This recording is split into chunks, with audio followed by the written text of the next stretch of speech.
हर हर भोले नमः शिवाय।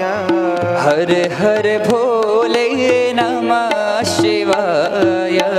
हर हर भोले नमः शिवाय। सर्वे भवन्तु सुखिनः, सर्वे सन्तु निरामयाः, सर्वे भद्राणि पश्यन्तु, मा कश्चित् दुःखभाग् भवेत्। ॐ शान्तिः शान्तिः शान्तिः।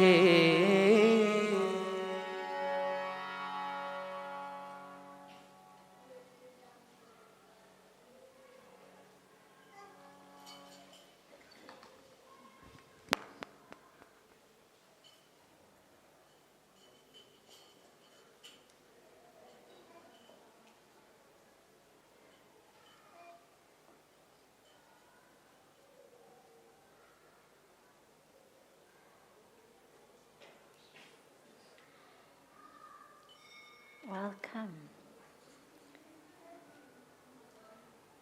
to Satsang, and Happy New Year to everyone. You know, as Pujya Sadhviji was saying, in India, in the Sanatan Dharm tradition, we don't actually celebrate this as the New Year. Our New Year is in early April, tied right in with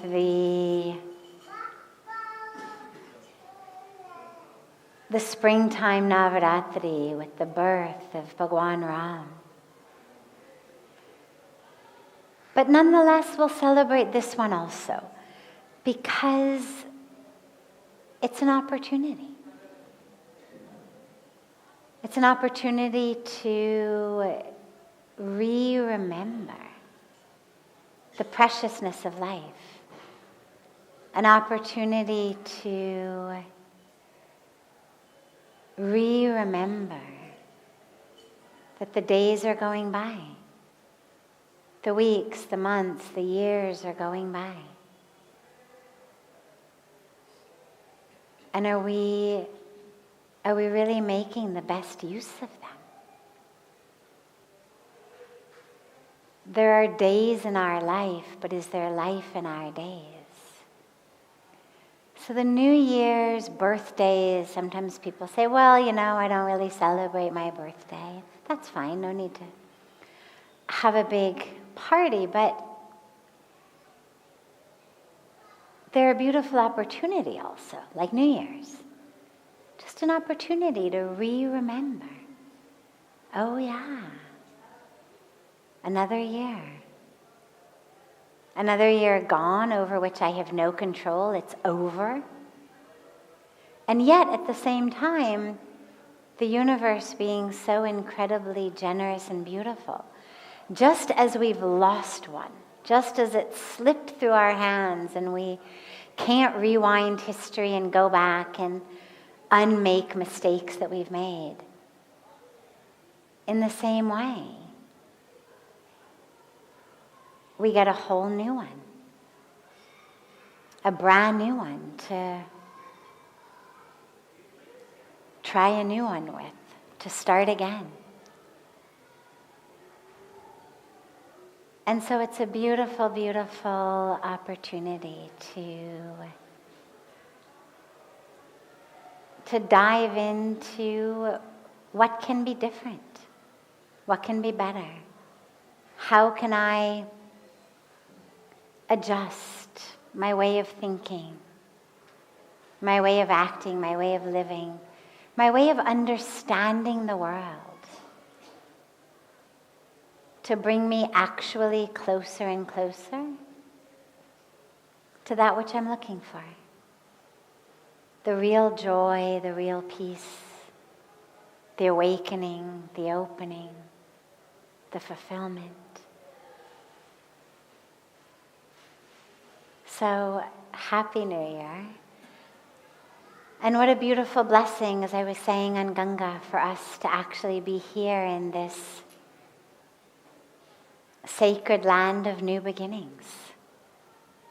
I mean, wherever you are in the world, every moment can be a new beginning. But the banks of Ganga are very powerful and very special. And so for anyone looking for expedited transformation, you're in the right place.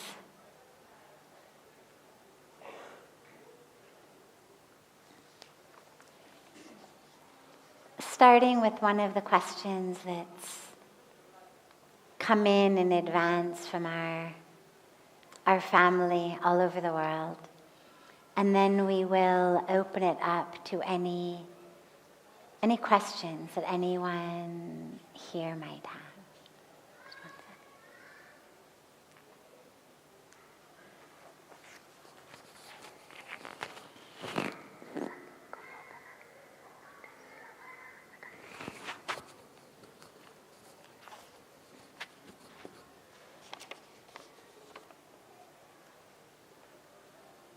Do New Year's resolutions really work? It seems like we're just setting ourselves up for disappointment, aren't we? New Year's resolutions work if we make them work. It's not like I've resolved that it's going to be 100 degrees tomorrow. You'd be setting yourself up for disappointment. I resolve I'm going to wear my bikini tomorrow. Well, you're setting yourself up to catch pneumonia. We don't have any power over the weather on that level. So yeah, if you make a resolution or have an attachment on some level, an expectation on some level that the weather is going to do what you want, absolutely, you're setting yourself up for disappointment. But if you make a resolution, what we call a sankalp, a vrat, a vow, a pledge, that has nothing to do with a force beyond your control. That is your actual control. So no, you're not setting yourself up for disappointment at all unless you are committed to a pattern of living in which you never do anything you say you're going to do. I mean, if you decide, I'm never going to follow through with any of my commitments, then why make them? That's the point. Don't wait to be disappointed. Don't bother with the resolutions. But we all have a lot more power than we think. We have a lot more ability to change than we think. We are not set in stone. We know that we can change our physical bodies. That's why people almost always resolve that I'm going to lose weight, get in shape, exercise more, be healthier.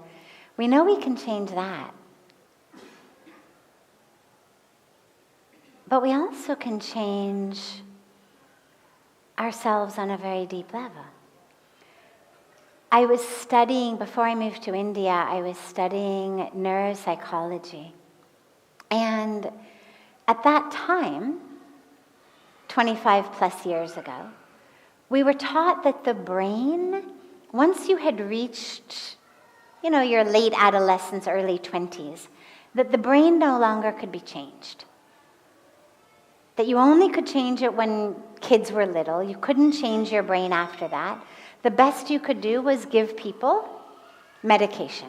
Medication for depression, medication for anxiety, etc.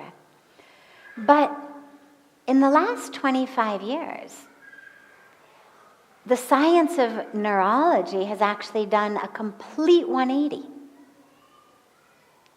It's now major trending articles and research, and neuroscience says you can change your brain. And it does. We know that you can actually change your brain. And if you can change your brain, you can change everything. Our thoughts are just chemical and electrical blips in the brain. A secretion of a certain chemical in a certain part of the brain that causes a certain electrical reaction, and then a secretion of another chemical. It's what we call a thought. Emotions, same. They're just more, they sustain longer. They come back more. They become more groove-like as patterns. But that's all they are. They're chemical and electrical patterns, habits of the brain, all of which can be changed. And if you change your thoughts, then everything can be changed. Because from a thought comes everything. Right? They say from a thought leads to an action leads to a habit leads to a trait leads to a character, and a character leads to a destiny. So one thought. That which has transformed our world began with a thought. 9/11 began with a thought. Gandhi's revolution began with a thought he had. Why is it like this? Let us do something. Why through violence? Let's do it through nonviolence. It's a thought. Hitler had a thought. 6 million people perished.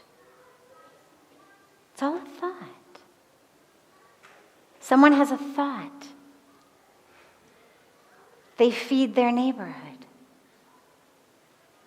They start a program that feeds the world. Martin Luther King said, I have a dream. He could have said, I have a thought. It's a thought. And from a thought, everything happens. So if we can change our thoughts and therefore our brain, therefore our actions, therefore our destiny, therefore not only our individual destiny, because we don't live in vacuums, we don't live separate from others. Everything I do ripples into the world. So by changing my thought, I change the world. So if I take my New Year's resolutions seriously, and I don't make resolutions about things that I know I'm not going to do, which, by the way, is a very detrimental thing to do. It's not just setting yourself up for disappointment. It's actually much more severely detrimental, because the way we act in the world is based on our own understanding of ourselves. For example, let's say we go to a restaurant together. The menu comes. Well, I know I'm a pukka vegan. Therefore, I know these things are all, I can skim through a menu very quickly. Because almost everything has meat or dairy. There's a few items left. I know, all right, I can eat from this. Somebody who's not even a vegetarian is going to look at the menu in a completely different way.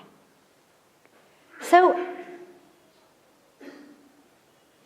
the way that we identify ourselves leads to the thought. I don't have to look at a menu and wonder, am I going to be a vegetarian today? Am I a vegan today? Or am I a meat eater today? We've got set identities of how we understand ourselves. When I have to meet with people, a lot of times I like to walk. It's nice. It's nice to walk and talk at the same time. Gets the body moving, gets some fresh air. And there are people who you'll say it to who say, oh, I'm not an exerciser. I'm not a walker. Can't we just sit here? Means they haven't even actually thought about it. It's a self-identification. I don't exercise. I don't walk. I'm a sitter. Before they even have a chance to process the idea of, it's a nice sunny day. I'm in a beautiful place. Why not? Take a walk. But our self-identification dictates what we do. What we eat when we go to restaurants, how we live. Do we order a beer with our meal or not? Do we smoke a cigarette after our meal or not? Do we cheat on our spouse or not? It's all about my identification, how I think of myself. So if I think of myself as someone who never does what I say I'm going to do, then you can be pretty sure you will not succeed in your resolutions. Not because you can't, but because you're walking into it with this identification of, yeah, I never keep my promises. Give me till Jan 5th, maybe 10th, certainly. It'll all be over. If we know that in advance, don't even bother. But ask yourself, why are you identifying like that? Why have you given yourself such a detrimental self-identification? Change how you think of yourself. And this is why when you make resolutions, you should make sure to choose resolutions that actually you do have the capacity to do. For example, if you're used to sleeping till 9 a.m. every day, don't make a resolution that from tomorrow you're going to get up at 4 a.m. You may do it for a couple of days, but it's very likely that the pattern of your body is going to kick back in, and you'll be hitting that snooze button before you know it, at which point the self-identification says, yeah, I'm not the one who gets up early. I don't follow what I say I'm going to do. Instead, if you're used to getting up at 9, make a resolution that starting tomorrow you're going to get up at 7. It's manageable.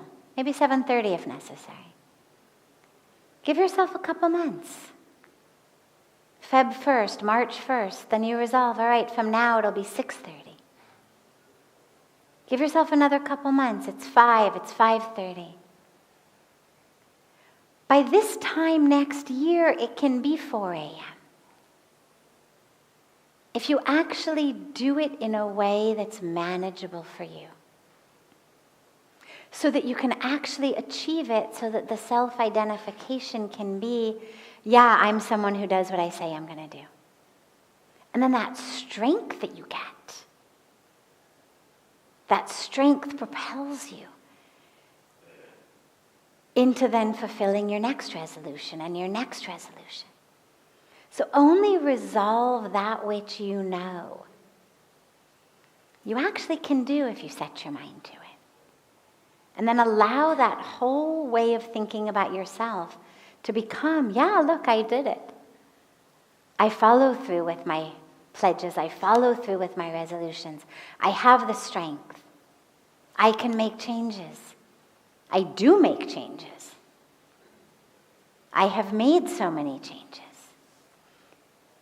And then when you give yourself another change to make, you'll be able to do that as well.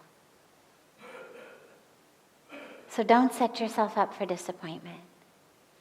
Choose wisely, choose beautifully, and then stick to it. Even if today you think I'm the type of person who doesn't do what I say, change that. Make that your resolution.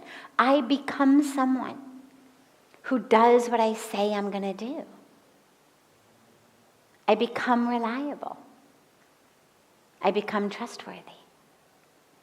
I become someone others and myself can count on. That's a great resolution. Don't worry about resolving to get up early yet, or to stop eating junk food yet. Just for now, resolve to be someone who fulfills their commitments. Let yourself live in that for a little while, and then start resolving to change. Once you know you are someone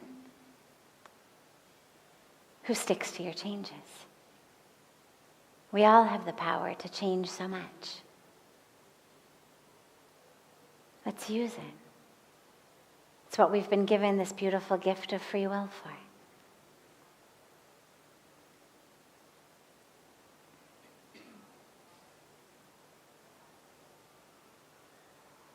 Other questions? Yeah. Namaste, Sadhviji.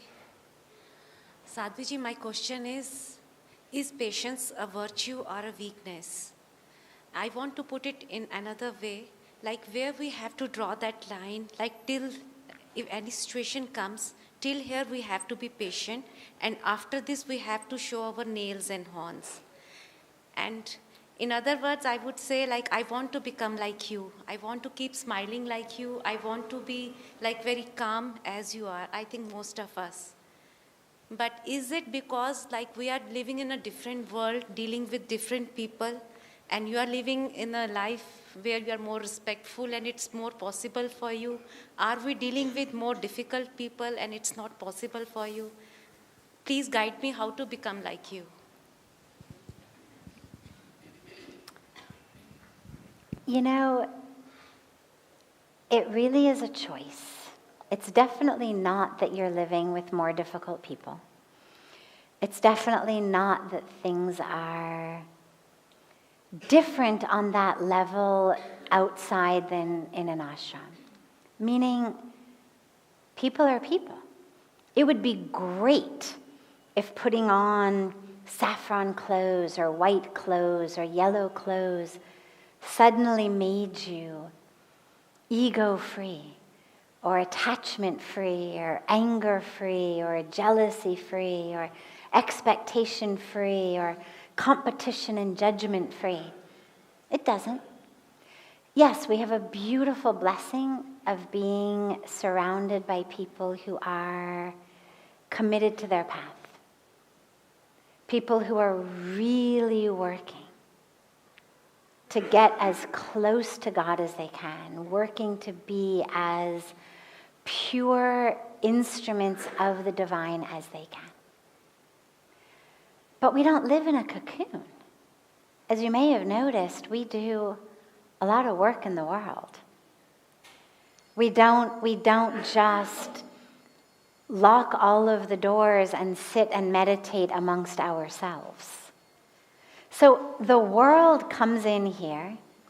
We are working in the world, with the world. We have, of course, our own inner world and everybody else's inner world to deal with. I can tell you honestly, for me, the way that I am, in terms of patient, mostly, not always, mostly, understanding, compassionate, loving, again, mostly, not always. Each year I get better and better. But it's always still my prayer, oh God. Every year, every day, but especially every year, I stand at the Yagna fire, I stand on the banks of Ganga, and it's the same prayer, oh God. Remove from me that which is keeping me stuck, that which is blocking me from being you here on earth. You don't get frustrated, you don't get angry, so remove from me that which is blocking me from being you. So that's still my prayer. But what I will tell you is that in terms of where I've reached so far, to be someone who you say, I would like to be like you, has really been a matter of choice and commitment. I do not like being stressed. It doesn't feel good inside me. I spent the first 25 years of my life in America, in Los Angeles, then in the San Francisco Bay Area, in a world where people were really stressed, as you know, in which there was a lot of negativity. I was wrapped up in all of that. When I came here, I was full of stress, depression, anxiety, fear, all of that. And what I learned as the years went by, as I started having more and more experiences of being free of that, is, wow, I choose door number one. I like this much more. It feels much better to not be stressed. It feels much better to be in love than in hatred. It feels much better to be accepting than not accepting. Because the world never changed because I didn't accept it. God never came to me and said, oh, you don't like that? Okay, no problem. So sorry, made a mistake. Let me just fix that up for you. When you don't accept something, you suffer. And so I've made really conscious decisions, and I work at it consciously every day to actively choose peace and love in my life. There's a lot of situations that arise in which one could react in something other than peace or love. But I've just learned in the last 26 years that doesn't feel good. It's like you may love the taste of French fries, but after eating a whole plate of French fries, I just don't feel good. And you do that enough times with enough introspection and insight that you realize, you know what? It's just not worth it. Yes, instinctively, put a plate of French fries in front of me. I may reach for one. But then the mind kicks in and says, wait. An hour later, you are going to feel sick. Tomorrow morning, you're not going to want to get up and meditate. And so you don't eat it. You let it go. You're like, I've done that, been there, done that. I know where this plate of French fries ends.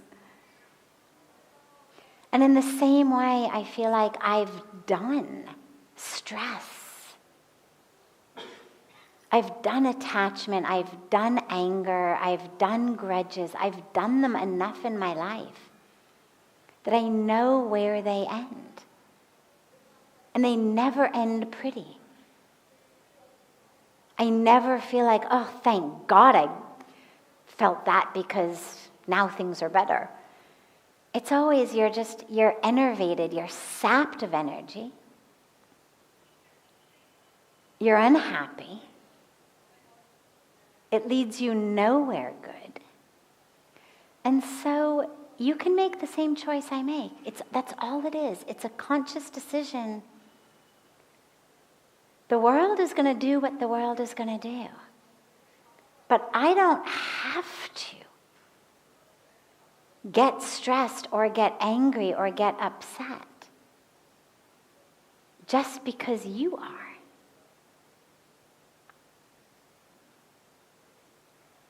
And that's a really powerful lesson. That in the face of anything, I actually have the opportunity, the possibility to stay peaceful,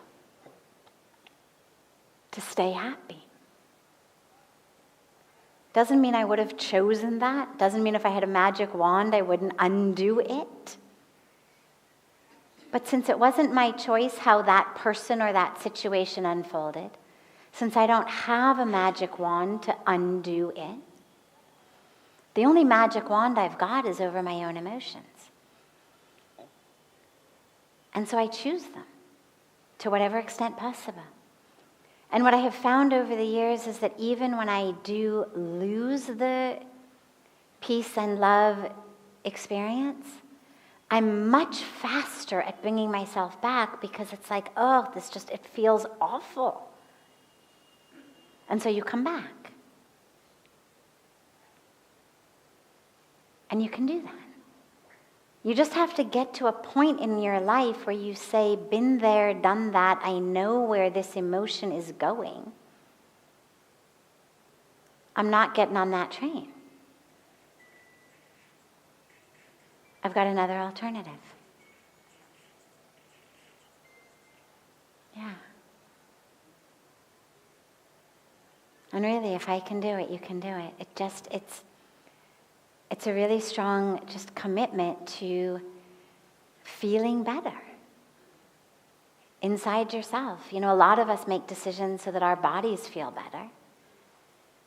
But let us start making decisions so that our hearts feel better and our lives feel better.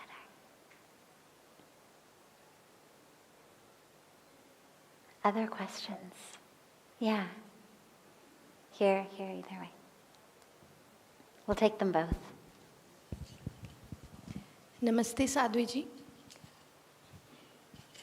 I want to ask you, as you just mentioned, that, sometimes you understand the purpose of being here as a human, but sometimes you feel stuck with that invisible energy.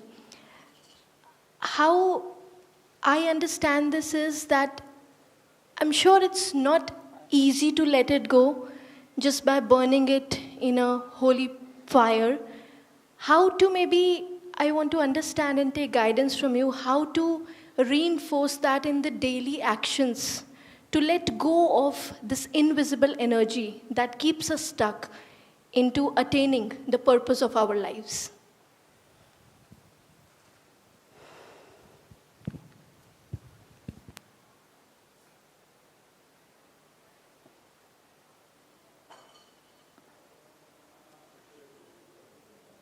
In many ways, it's really similar to what we were just talking about. That energy that you're talking about, it's not some energy from outside. ऐसे नहीं कि बाहर से कोई भूत आ गया, आपको पकड़ लिया, जीने नहीं देते हैं. ऐसे नहीं है. It's not like you've been possessed from outside and someone else is filling you with greed or anger or jealousy or competition or resentment. It's your own habits, your own way. And so the way to let go is really to decide, I'm done. Like I'm done with it.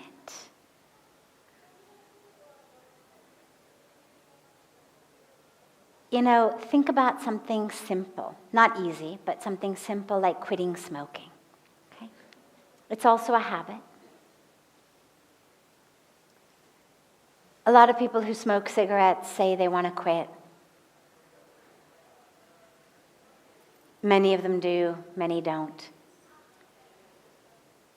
Those who don't, I have found, tend not to really be people who actually want to quit, but they're people who want to quit. So for example, there are people who say things like, I know I should quit, but. Meaning they're not actually deeply motivated in the inside, I am done with smoking, I want to be finished and done and over. But it's much more a sense of, yeah, I know this is bad for me, but. When really from the inside, There's that sense of, I am done. This is gross, over, finished. You let it go. Maybe with some help, maybe with some program, maybe with some nicotine patch, maybe with whatever you use, maybe cold turkey. But you figure out some way to stop doing something that you know is horrible for you, makes you feel horrible, you want to stop. You figure out how to let it go. Because again, an addiction to smoking cigarettes is not like a spirit from some other planet or the cosmos that has come and grabbed you and is forcing you to buy packs of cigarettes and smoke them. It's your own arm, propelled by your own brain, that's actually doing it.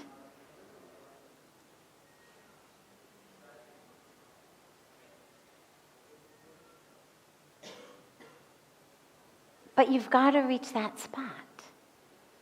As long as it's just, I know I should be done with anger.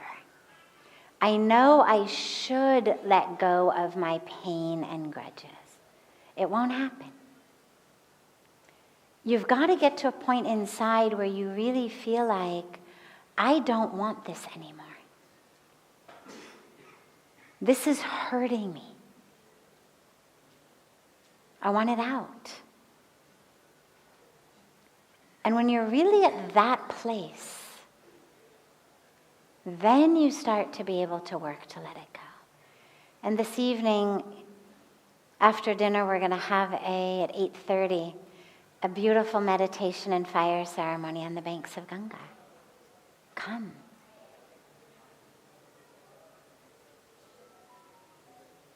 You'll have the opportunity to really let go.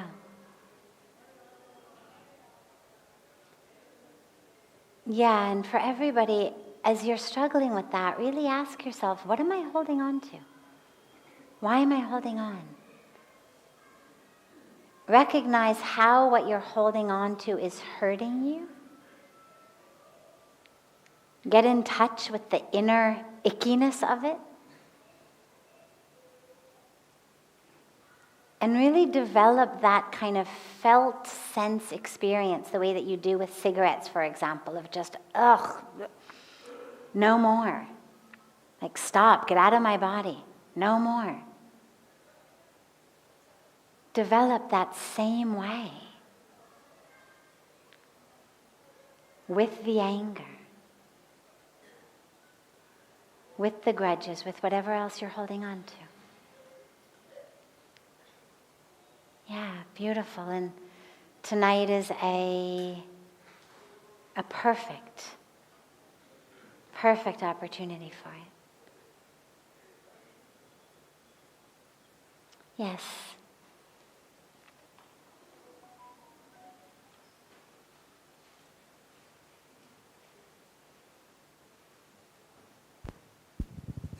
Pranam Sadhviji. Thank you for taking my question. My question is very simple.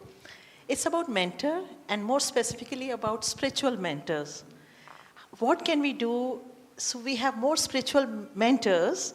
So all ages people of all ages, more specifically youth and young people, they have spiritual guidance because we are missing out on many things. So we all know that. Let's acknowledge.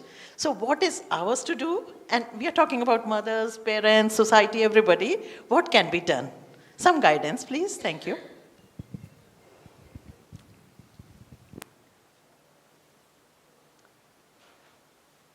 So, respect is something that you can't force. You can go to school, you can become a teacher, you can get a degree, you can get a job, but you can't actually force your students to respect you. You can force them to obey you. Nobody wants to fail out of school.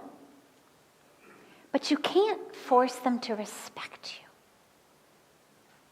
You can become a parent, a grandparent, You can have children, but you cannot force those children to respect you. You can put on saffron clothes or white clothes or whatever the clothes of a leader, religious leader are in your tradition. But you cannot force a community or a congregation to respect you. They may come for prasad or for communion because it's blessed and nobody wants to not have it. But you can't actually force their respect. You have to earn people's respect. And the critical ingredient of being a mentor is that whoever you are mentoring actually respects you.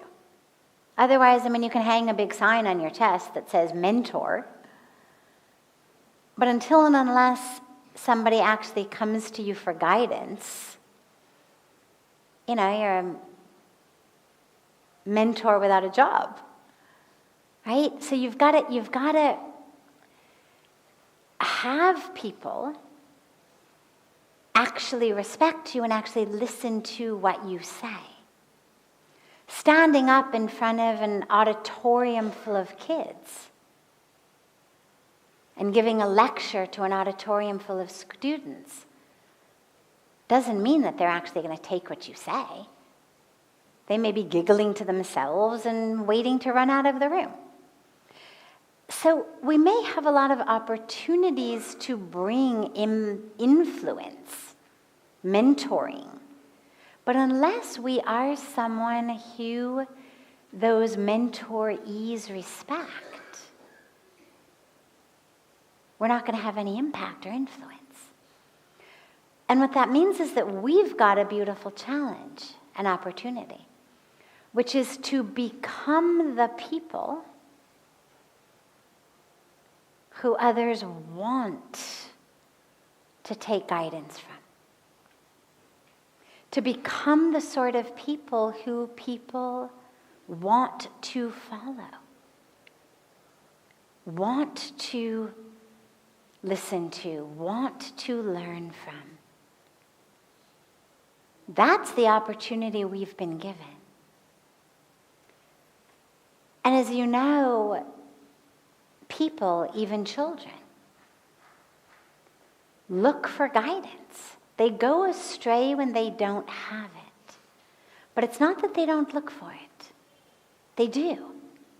When kids are confused, when kids are scared, when kids are stressed, they absolutely look for guidance. When it doesn't exist in their world, neither in the family nor in the school situation, that's when they end up getting junk values from, influencers on social media or from their friends or from their friends' elder siblings, because they're not getting it anywhere else.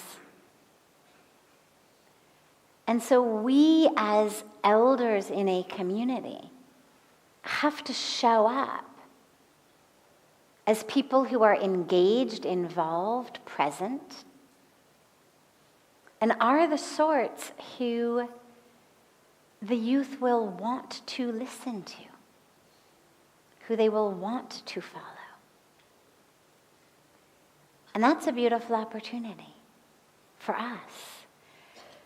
We also have to listen to them, because mentoring is not just about do what I say. Why? Because I've said it. Right? The youth of these days, they're not gonna do it like that. We may have done it.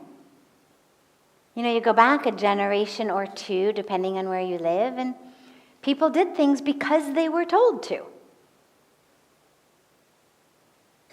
Doesn't happen anymore. Or if it does, it's very rare. The youth of today have a lot of questions. They have access to a lot of information. They have access to a lot of different ways of thinking and living. They're not insulated the way they were a generation or two ago. They're being trained to ask. And so we better have answers. And we better have answers that mean something to them other than because I said so. Or how dare you ask that question? I never asked that question. Tum kya samajhti aap apne aap ko, right? That doesn't work these days. They want to be listened to. They want to be heard. They want to be understood. They want to be respected. And that's a beautiful opportunity for us. And only then do we get to be actual mentors. When we realize it's a privilege we've been given, not a right. We don't deserve to be a mentor just because we are of a certain age or have a certain job or wear a certain color clothes. It's a privilege to be a mentor and a responsibility. Because the youth, they watch everything. And you may tell them, be honest, and then they see you lying. You may tell them to have certain values, and then they see you living by other values. They're not going to buy what you tell them. So we have to really live by those values and become those mentors. And then be present for them. Yeah, beautiful. So before we conclude this evening, we have a birthday tonight. Your birthday, yes? Come. Vanessa. Is that right? Vanessa. It is Vanessa's birthday. Vanessa is with us from Mexico.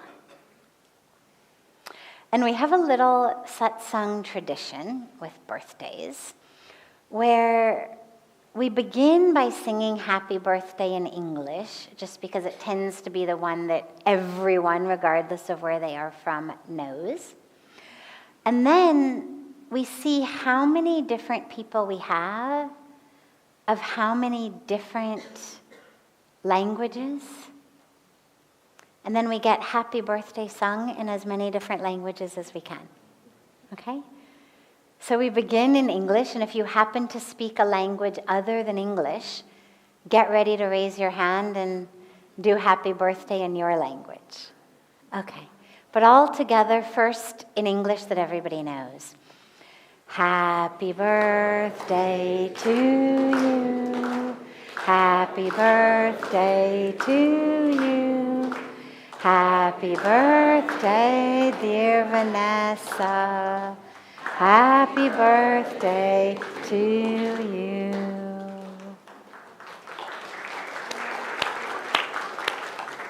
Now, other languages. Yes.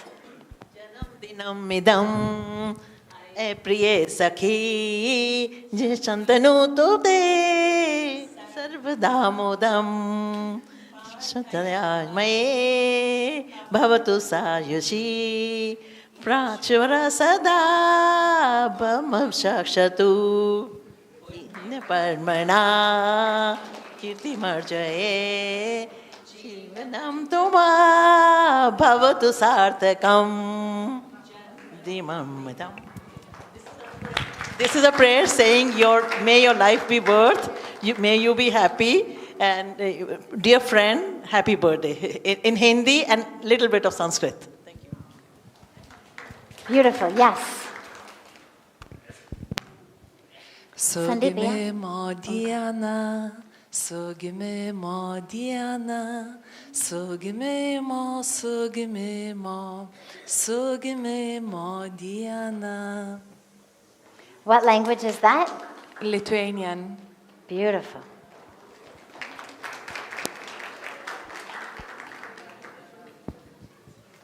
Joyeux anniversaire, joyeux anniversaire, joyeux anniversaire, Vanessa, joyeux anniversaire.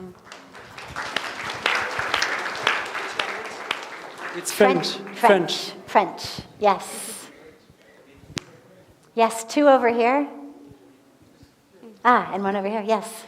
Cumpleaños feliz, cumpleaños feliz, te deseamos, ¿cuál es tu nombre? Vanessa, cumpleaños feliz.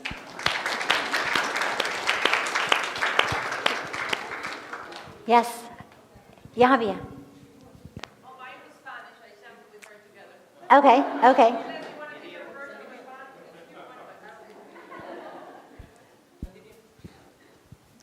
Lang zal ze leven, lang zal ze leven, lang zal ze leven in de gloria, in de gloria, in de gloria.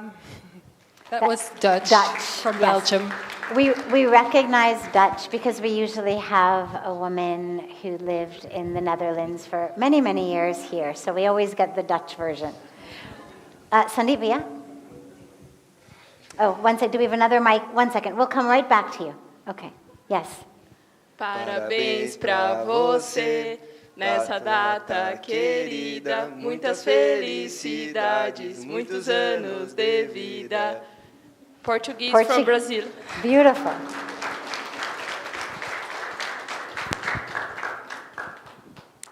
I'm Gujarati, but I don't know any song in Gujarati, so I'll sing in Hindi. Okay. बार बार दिन ये आए बार बार ये दिन आए तुम जियो हजारों साल वली सा तुम जियो हजारों साल ये हमारी आरज़ू happy birthday to you happy birthday to you happy birthday to you Happy birthday to you.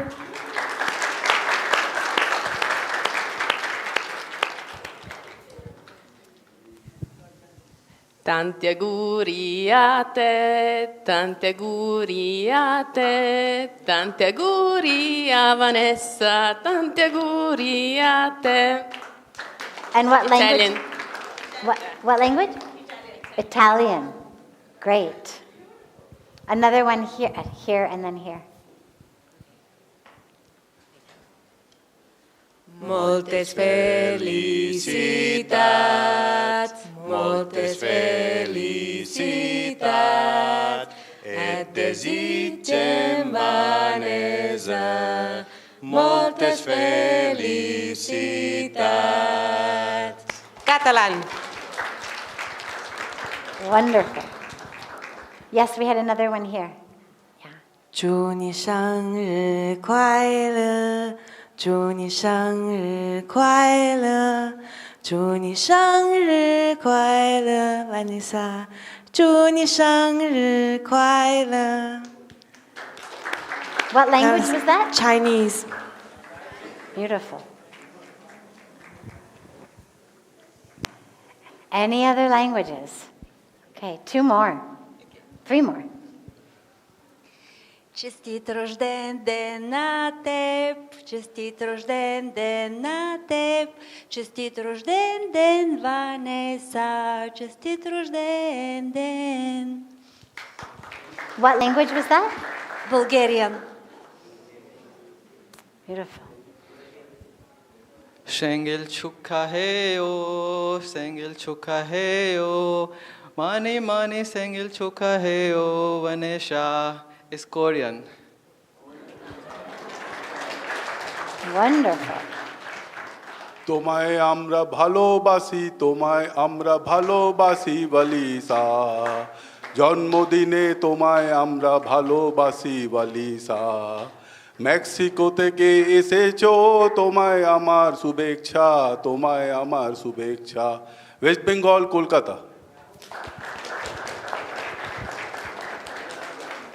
Okay.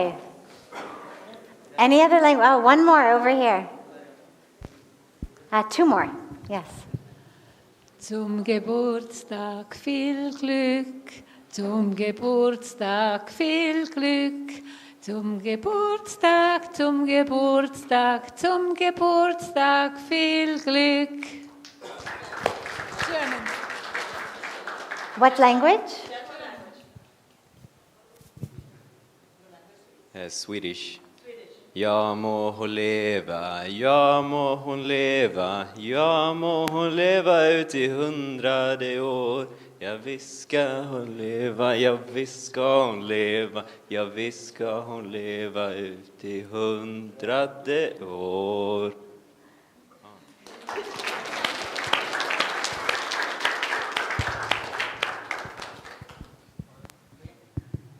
ಜನುಮದಿನವಿದು ನಿನ್ನ ಜನುಮದಿನವಿದು ಜನುಮದಿನವಿದು ನಿನ್ನ ಜನುಮದಿನವಿದು ಹುಟ್ಟು ಹಬ್ಬದ ಹಾರ್ದಿಕ ಶುಭಾಶಯಗಳು ಹುಟ್ಟು ಹಬ್ಬದ ಹಾರ್ದಿಕ ಶುಭಾಶಯಗಳು.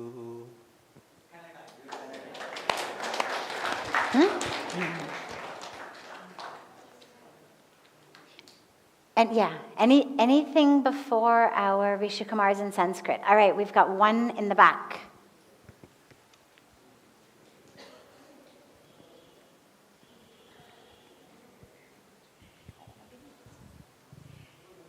जय Shri Krishna.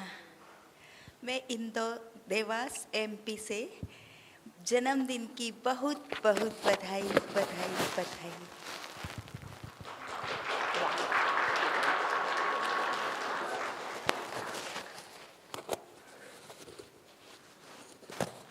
And now we will have our beautiful Rishikumars who will sing our final rendition in Sanskrit. Sudinam Sudinam Janmadinam Tava Bhavatu Mangalam Janmadinam Tava Sudinam Sudinam Janmadinam Tava Bhavatu Mangalam Janmadinam Tava Vijayi Bhava Sarvatra Sarvada Bhavatu Mangalam Janmadinam Tava Sudinam Sudinam Janmadinam Tava Bhavatu Mangalam Janmadinam Tava Bhavatu Mangalam Janmadinam Tava. Om Dirghayusha Okhade Khanika Jasmai Jatva Kanamyahamma Atosvam Dirgha Yurvotva Satavalesa Virohatata.